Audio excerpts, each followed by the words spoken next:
ni lah live setup Aisyah. Tengok kita orang susun wallet macam ni kan. So Hakim dia memang akan susunkan ikut brands macam ni lah, make sure wallet ni elok lah bila Aisyah buat live. And kebiasaannya macam kita orang ada setup live asing tau. Kalau tengok kat Seremban pun sama, dekat US sama. So biasanya barang live ni Aisyah tak jual macam terus masuk dalam shopping bag tau.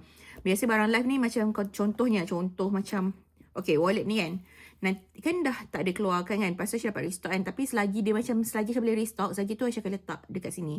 Once tak boleh restock, nanti kan kadang-kadang kalau you guys tengok live Aisyah, kadang Aisyah dia jual macam dalam kurungan live item. So Aisyah akan jualkan discounted price lah live item ni. Sebab kan kita keep on tunjuk kan. So tapi tak adalah macam defect ke apa. Kadang-kadang ada je defect, takut Aisyah tercakar kan. Tapi most of the time macam 90% of the time tak defect pun.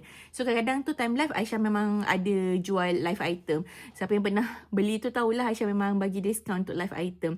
Anyway, siapa nak tengok live Aisyah ke team Aisyah punya live, boleh tekan kat button sebelah ni. Dan jangan lupa tekan button follow.